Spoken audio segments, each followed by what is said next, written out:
పార్టీలో భరోసా పొలిటికల్ పార్టీలో నేను ఆంధ్రప్రదేశ్ రాష్ట్ర అధ్యక్షుడిగా ఉన్నా. ప్రజల్లో చైతన్యం తీసుకొస్తున్నా. ఓటుకు నోటు తీసుకోకూడదని చైతన్యం తీసుకొస్తున్నా. దొంగ నాయకుల్ని తరిమి కొట్టాలని చెప్తున్నాను. ఒక ఒక న్యూ చేంజ్ తీసుకొచ్చే ప్రయత్నం చేస్తున్నా. ఈరోజు నేను నడుస్తుంటే ఒక్క రూపాయి డబ్బు పంచకుండా వందలాది మంది ప్రజలు నా వెనక నడుస్తున్నారు. ఇది అసూయ కావచ్చు, ద్వేషం కావచ్చు. వీడిని ఆదిలోనే విరగొట్టకపోతే స్టార్టింగ్లోనే వీడు చాలా పెద్దోడు అయిపోతాడు అన్నటువంటి కుట్ర కావచ్చు, ఏదైనా కావచ్చు.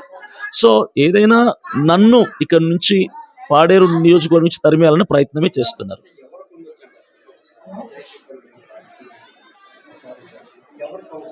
నేనైతే పర్టికులర్ పలానా పార్టీ అని పలానా నాయకుడు నేను పేరు చెప్పను. నాకు ఒకవేళ నా మనసులోనే నేను చెప్పను, అది నాకు సరికాదు కాబట్టి. నాకు లేదు. ఇది జరుగుతుంది కదా, చివరికి నా మీద వేసే ప్రయత్నం చేస్తాను. నా వాళ్ళని తీసుకెళ్ళి ఇప్పుడు ఇద్దరిని పెట్టారు అక్కడ, చిన్నపిల్లోడు ఒకడు, పెద్దోడు ఒకడు. వాళ్ళని కొట్టి మీరెందుకు చేశారు చెప్పండి అని ఇన్వెస్టిగేషన్ చేయడం ఎంతవరకు కరెక్ట్? మేమే చేసుకున్నామని చెప్తున్నారు. ఇప్పుడు ఉదయం ఫోన్ చేశారు, అక్కడ ఉన్నటువంటి పాస్టర్లు కొంతమంది ఫోన్ చేసి జాన్ బెనెడీ, సుదర్శన్ వచ్చేసారు వైజాగ్కి, పోలీసు వాళ్ళు చెప్పారు, వదిలేశారంట అని చెప్పారు. తర్వాత కాసేపటికి మా పర్సన్ అక్కడ ఫోన్ చేసి మేము ఇంకా స్టేషన్లోనే ఉన్నాం, మమ్మల్ని కొట్టారని చెప్పారు. పోలీసులు డబుల్ గేమ్ ఆడుతున్నారు. పంపించేసాం, వదిలేసాం, వాళ్ళని వైజాగ్ వెళ్ళిపోయారు అంటున్నారు. చూస్తే ఏమో స్టేషన్లోనే కూర్చోను. ఇది ఏం గేమ్ అండి? ఇది ఎంతవరకు ఇట్లా అన్యాయం చేస్తారు? ఎంతవరకు ఇలాంటి కుట్రలు చేస్తారు? ఏదైనా సృష్టిస్తారు. ఇప్పుడు ప్రవీణ్ పగడాల విషయంలో సీసీ ఫుటేజ్లు పుట్టించి తాగుబోతాడని నిరూపించిన వాళ్ళు ఈరోజు నా మీద ఇంత చిన్న సమస్యని నా మీద నెట్టేయలేరా?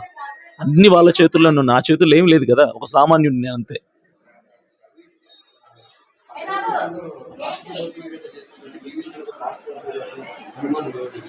ప్రవీణ్ పగడాల విషయంలో పూర్తిగా జరిగింది అన్యాయమే అండి, న్యాయం జరగలేదు కదా. ఆయన తాగి చచ్చిపోయిన ఏ మనిషి కూడా 4 రకాల బ్రాండ్లు తాగి డ్రైవింగ్ చేస్తాడు.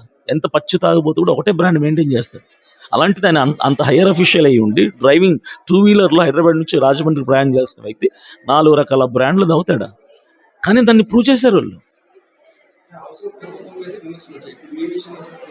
ఖచ్చితంగా నేను చెప్తానండి, ఇది నా మీద రుద్ది అంటే ప్రవీణ్ పగడాల మీద ఎలాగైతే నిందేశారో ఈరోజు అభినయ దర్శన్ కూడా నిందేసి అందరూ దొంగలే, పాస్టర్లు దొంగలే అన్నటువంటి ప్రయత్నం చేసే కుట్ర చేస్తున్నారు. ఇది ఖచ్చితంగా కుట్రే. సార్ నేను చెప్పనండి, డిపార్ట్మెంట్ పైన ఎవరున్నారో వాళ్ళు చేస్తున్నారు, వాళ్ళ పైన ఎవరు చేయిస్తున్నారో నాకు తెలియదు. మొత్తానికి కుట్ర చేస్తున్నారు. లేని నింద నా మీద వేసే ప్రయత్నం చేస్తున్నారు. చేయనివ్వండి. నేను ఒకటి చెప్తా, సింహం వేటాడడం అయితే ఆగదు. గాయపడిన సింహం ఇంకా కసితో వేటాడుతా తప్ప వెనకడుగు వేయదు. ఈరోజు నేను గాయపడ్డాను, నన్ను వెళ్ళగొట్టే ప్రయత్నం చేస్తున్నారు. నేను వెళ్ళను. మరలా నేను కొంచెం రికవర్ అవ్వగానే అదే పాడేరు నియోజకవర్గంలో అడుగు పెడతా. అవే గ్రామాల్లో పల్లె తిరుగుతా, పర్యటిస్తా, సమస్యలను వెలికి తీస్తా, ప్రభుత్వ అధికారులను నిలదీసి ప్రశ్నిస్తా. నా వైఖరి మారదు అన్న. నేను ఒకటి చెప్తున్నాను, నేను అంత పర్సనల్గా నేను మాట్లాడడం నాకు ఇష్టం లేదు. ఎందుకంటే ఆల్రెడీ నేను దెబ్బతిని ఉన్నాను. ఇప్పుడు పర్సనల్గా మాట్లాడితే నన్ను ఉన్నట్టు కూడా లేపేసే ప్రయత్నం చేస్తారు. సో నేను అంత పర్సనల్గా నేను మాట్లాడను. నా ఆలోచనలో నాకు కొంతమంది మీద డౌట్ ఉంది. అది ఎప్పుడు వ్యక్తపరచాలా, ఎలా వ్యక్తపరచాలో నేను వ్యక్తపరుస్తాను. Thank you. నిన్న అల్లూరు సీతారామరాజు జిల్లా పాడేరు నియోజకవర్గం జరీలా దగ్గర జరిగినటువంటి ఒక సంఘటన అంటే అభినయ దర్శన్ అనే వ్యక్తిపై భరోసా పార్టీ ఆయన మీద నిన్న జరిగినటువంటి దాడి అయితే నిజంగా మంచిది కాదు. ఎందుకంటే మీ అందరికి కూడా తెలుసు, అంటే సోషల్ మీడియాలో విపరీతమైనటువంటి ప్రచారం సాగుతుంది. ఆయన చెప్పారు ఒక వీడియోలో, అంటే ఒక ఎమ్మెల్యే అని చెప్పేసి అన్నారు తప్ప పాడేరు ఎమ్మెల్యే అని ఎక్కడ కూడా చెప్పలేదు. దాడి జరిగిన తర్వాత నేను కూడా వీడియోలో చూశాను. నిన్న ఆయనకి చూడటం కూడా నిన్న మొదటిసారిగా చూశాను. అయితే ఎటువంటి సంబంధం లేకుండా నన్ను ఈ రకంగా ప్రచారం చేయడం అయితే మంచిది కాదు. ఈరోజు ఎవరు అధికారంలో ఉన్నారు? కూటమి ప్రభుత్వం అధికారంలో ఉంది. కూటమి ప్రభుత్వం అధికారంలో ఉన్న తర్వాత ఈరోజు వైఎస్ఆర్సీపీ ఈ ఎమ్మెల్యే అయిన నన్ను, ఒక గిరిజన బిడ్డ నన్ను ఈ రకంగా మీరు ప్రచారం చేస్తున్నారు. చూడండి, నిజంగా ఇంతకంటే దౌర్భాగ్యం ఇంకోటి ఉండదని చెప్పేసి అని కూడా తెలియజేస్తున్నారు. నిన్న దాడి జరిగిన వెంటనే నేను అసలు ఏం జరిగింది, ఎవరు చేశారు అనే విషయాన్ని పోలీసు వారికి వెంటనే ఫోన్ చేసి అడిగాను. ఖచ్చితంగా ఇప్పుడు ఎంక్వైరీ జరుగుతుంది, ఖచ్చితంగా మేము తెలియజేస్తామని చెప్పి అన్నారు. దయచేసి పోలీసు వారికి నేను విజ్ఞప్తి చేసేది ఏంటంటే, దోషులు ఎవరైతే ఉన్నారో, నేరస్తులు ఎవరైతే ఉన్నారో, ఆ కారకులు ఎవరైతే ఉన్నారో ఖచ్చితంగా మీరు త్వరితగతిన ఎంక్వైరీ చేసి దర్యాప్తు చేసి ఆ నిందితులను అయితే పట్టుకొని మీరు ముందుకు హాజరుపరచాలని చెప్పేసి మిమ్మల్ని కోరుతున్నాను. అదేవిధంగా వాళ్ళు చేసినటువంటి దాడి అయితే మంచిది కాదు. నేరస్తులు ఎవరైనా కానీ ఖచ్చితంగా వాళ్ళని వెతికి పట్టుకొని మీరు దయచేసి ముందు ఉంచాల్సిందిగా నేనైతే కోరుతున్నాను.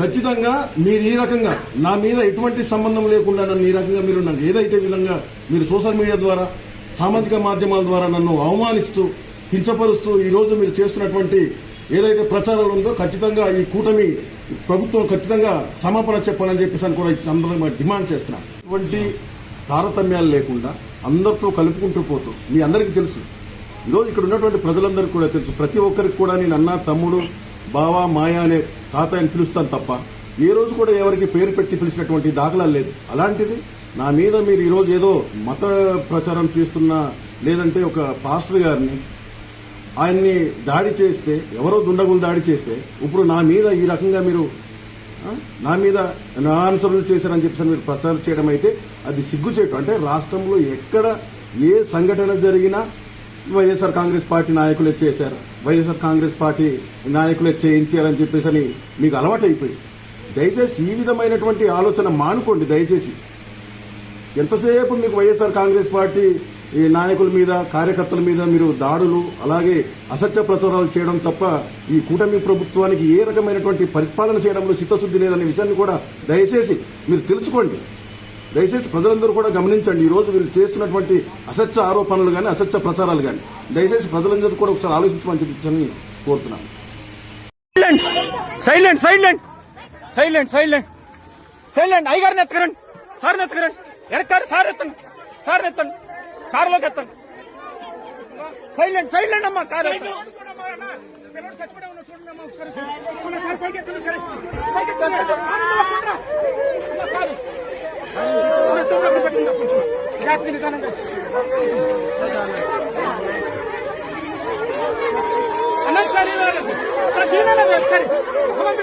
సరే